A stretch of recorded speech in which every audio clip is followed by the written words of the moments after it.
Call of Duty 4 Modern Warfare, developed by Infinity Ward and published by Activision, is the fourth game in the series, and it was released in 2007 for the Xbox 360, PS3 and Windows. While the first three games were all set during World War II, this is the first game to be set in a modern setting, and it brought a much needed change in scenery, which led to the game being really well received, getting the best critical reception of the entire series.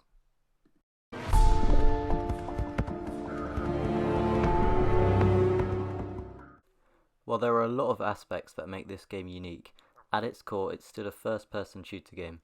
Let's take a look at the cover. On the front we have an unidentifiable soldier running through a war zone. This signifies the playable protagonists in the game. Call of Duty campaigns usually feature a silent protagonist, meaning they have no dialogue. The reason for this is to make the game feel more personal to the player. There are many binary oppositions present, such as the obvious good and evil. The game follows typical prop character theory with the SAS and USMC, United States Marine Corps, as the heroes, i.e. British and Americans. Another binary opposition. There are three villains. Khalid al-Assad is a terrorist leader trying to gain control of the Middle East. The other two villains are father and son Imran Zakhaev and Zakhaev Jr., who are Russian ultra-nationalists funding al-Assad's cause. Although these villains aren't the most developed in the series, they serve their purpose and you establish somewhat of an emotional connection to most of them. For example, when you play as the president of a Middle Eastern country where you were assassinated on live TV.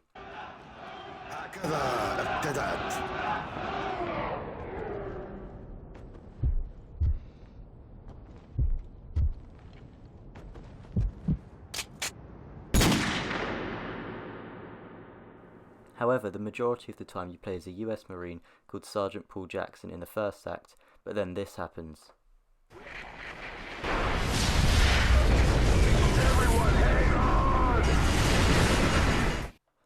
This scene is one of the most iconic in Call of Duty history, and which is why it features at number 1 on Call of Duty moments lists such as these. From then onwards, you mainly play as John Soap McTavish from the SAS and fight alongside Captain Price and the rest of Bravo team. On screen now, however, is me playing through one of the earlier missions in the game, Charlie Don't Surf. The point of this mission is to track down al-Assad, who you believe to be in a TV station. Like every Call of Duty mission, you start it with the name of the mission and a little bit of background information as to what you're doing. So, on this mission you basically head towards a war-torn city to try and track down al-Assad, and at this beginning sequence you can't actually do anything, but you just fly over the city and see the effect that war's had on it.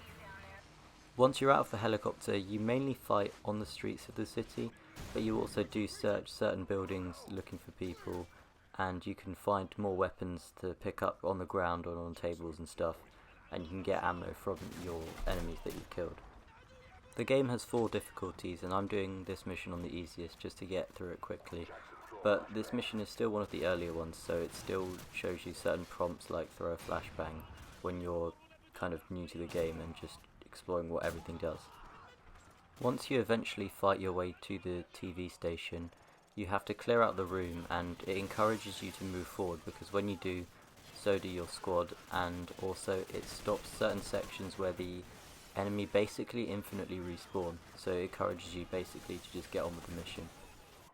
When you essentially clear the rest of the station, you go to where al-Assad's supposedly hiding, but instead you find an empty room, and this gives you some intel on al-Assad, but basically doesn't give you him straight away to keep the narrative going for a bit longer. While that may have seemed like a typical Call of Duty mission for you, there are also ones like this one, All Gillied Up. It's a flashback episode where you play as Captain Price, who's the leader of Bravo team in the current day, set in the 1990s, where it's revealed that you had previously attempted to assassinate Zakhaev in Pripyat, Ukraine, which is a ghost town after the Chernobyl disaster.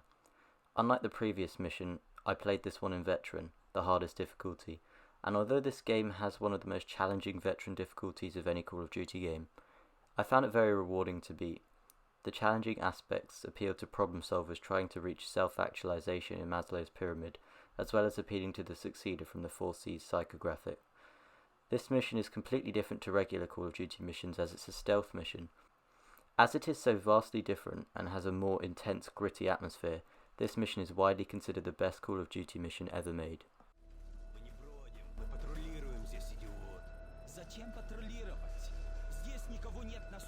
out when the other's not looking. He's down. Good night. Move. In this mission you get the choice between going a bit more loud and just playing it stealthy, and stealthy is almost always the better option because it guarantees your survival. Because you spend the majority of this mission not shooting at anything, you really get a sense of the environment around you. Every shot you take needs to be carefully considered because it could compromise the whole mission. And although the combat is much more slower, I kind of prefer this, and I think there should be a few missions like this in every Call of Duty game. Beautiful. Target approaching from the north. Take him out quietly, or just let him tango down. If you're playing on one of the harder difficulties, well, you can pretty much guarantee your own death if you break stealth at all. One interesting thing that the Call of Duty games do in their campaigns is basically when you die, you get a death message on the screen, some sort of inspiring quote or something from a war figure. There's this really amazing section where you have to avoid tanks and soldiers walking literally over you, and all you have to do is just sit there in your ghillie suit watching, but the fear of being caught is so real and so scary that it could happen at any moment.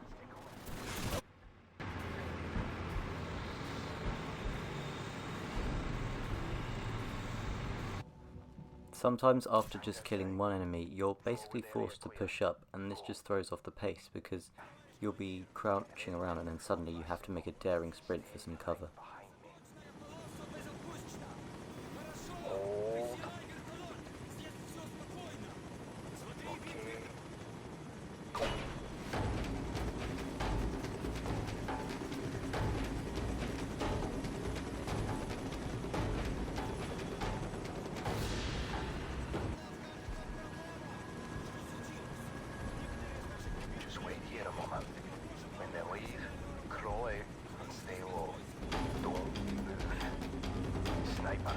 Fire escape, 4th floor, dead ahead.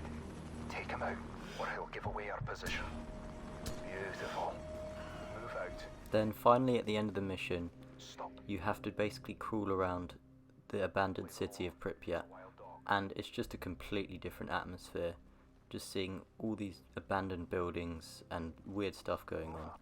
It's just completely unexpected from a Call of Duty game. Look at this place. 50,000 people used to live in the city. Now it's a ghost town. Never seen anything like it. This mission builds up perfectly to the next one, where you're shown to try and assassinate Zakhaev, and this creates an emotional connection with Captain Price. It's now or never. Take the shot! Target down. I think I saw his arm fly off. Nice work, Lieutenant. We got him.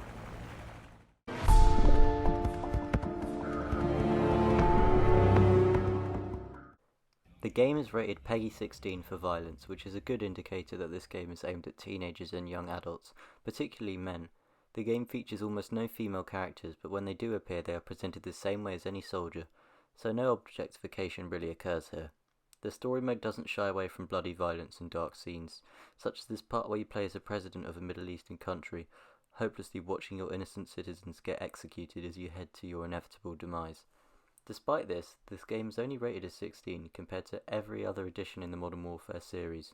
The game's sequel, Modern Warfare 2, is rated 18 due to many reasons such as more bad language, but Modern Warfare 2 also contains the most controversial mission in video game history, No Russian, a level where in order to gain the villain's trust, you join him in executing civilians in an airport.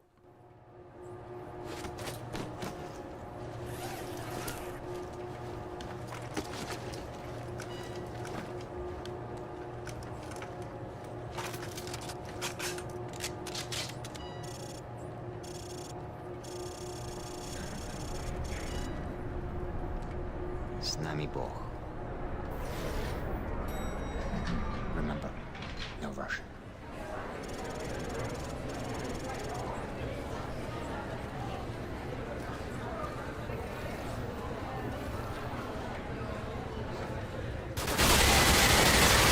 A popular new video game actually allows you to be a terrorist and kill people. This causes further problems, as Modern Warfare 2 undoubtedly has a large teenage audience due to the Xbox Live phenomenon, so this meant that young audiences were being exposed to content like this.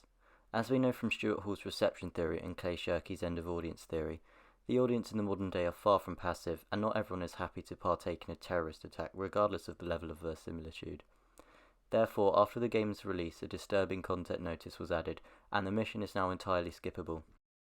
Going back to the first game now, the decision to include less disturbing content did not hurt the game's sales, and I personally think that the younger age restriction is suitable for this particular entry.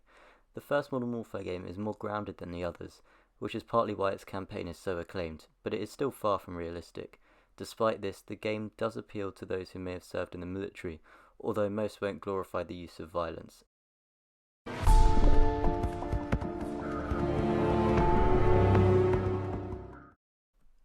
Aside from the representation of women I mentioned earlier, the game presents the protagonists of military figures as fairly one-dimensional. While they may have some differing personality traits which clash on the battlefield, they are all fairly similar. The same goes with the villains. The villains fit the typical terrorist Russian bad guy stereotype. One of the weakest parts of CoD4's story mode is the characters, but considering issues with other entries and the quality of missions in this game, I'd say it's pretty solid. While the game does attempt to show the effects of war in the form of oppressed civilians, the brutality of it all is only really shown effectively in the quieter missions, as you actually have time to look at the world around you. When fighting in the war-torn cities, you are often concentrating on the gunfight.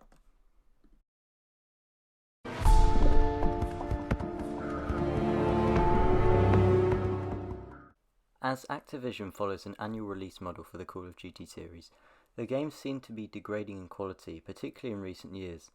These games are money-making machines, and Activision knows that even the worst games will hardly flop, so they will often neglect the campaign and any other extra co-op modes by changing the multiplayer and graphics just enough to make it sell. Back in 2007 there had already been 3 Call of Duty war games which were gradually losing their novelty, so Infinity Ward decided to completely change the formula and introduce a modern setting.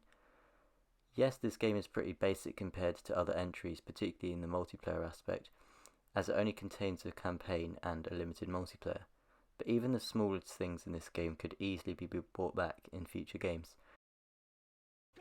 For example, this game has a friends leaderboard where you can compare the fastest time on different levels with friends. While the game requires you to complete the tutorial in under 60 seconds to proceed, getting it in under 19 seconds will grant you a little achievement. Despite my pretty decent time, there are still 500,000 people who did it faster, and here's what the world record looks like. Go, go, go! Grab the rope when you're ready. Hit the target! Position 2! Go! Hit the targets! Flashbang through the door! Position 4! Hit the targets! Hit the targets! Position 5, go! 6, go! Flashbang through the door! Hit the targets! Final position, go! Sprint to the finish! That was an improvement, but it's not hard to improve on garbage. Try it again. Now on the flip side we have the brutal Mile High Club mission. This is basically where you have to race through a plane full of enemies to rescue a hostage, and on Veteran you only have a minute to do this. It's really difficult and it took me like 100 tries to do, but it is once again very fulfilling once you complete it. Just this mission alone, and this mission's only like 2 minutes, inspired a whole set of missions in Modern Warfare 2 called Spec Ops, which were all co-op and they went alongside the multiplayer. I already mentioned just how successful this first game is, so naturally they made a sequel, another sequel, and a 2019 reboot. This is also the first Call of Duty game to get a complete remaster because of how good it is, which was released in 2017. After Modern Warfare 3, fans were pushing for something new, but the franchise could ultimately not create the magic of this first game. Modern Warfare still has arguably the best CoD campaign due to its grounded nature and mission variety, and although its multiplayer was pretty basic, it was also one of the simplest. Nowadays, the games are repetitive, hardly immersive, and seem to only be released to sell. As great as this game is, it drew massive attention to the franchise, as well as many passive fans who aren't too fussed about the quality of the game. You really can't beat the originals, and this is especially true with Call of Duty 4 Modern Warfare.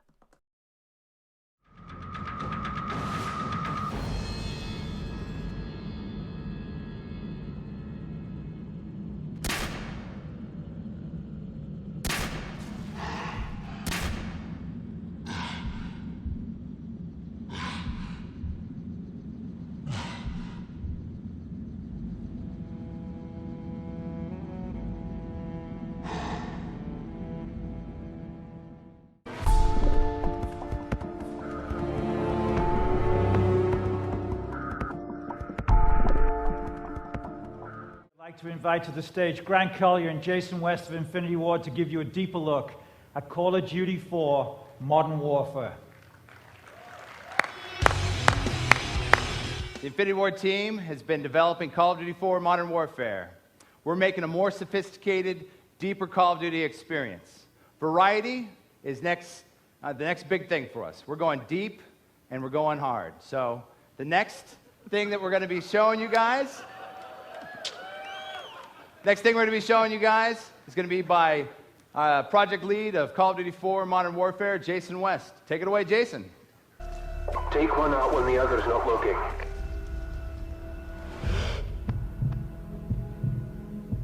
He's down.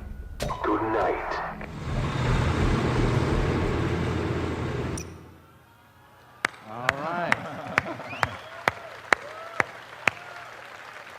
All right, if you guys thought that was good, we've got a really exciting announcement tonight. Exclusive to Xbox 360, we're going to be bringing out an online multiplayer beta. So we need everyone to go out and check charlieoscardelta.com for more details. Thank you very much. Great stuff, guys. Jason, nice work. Thank you. Well done. Thanks, guys.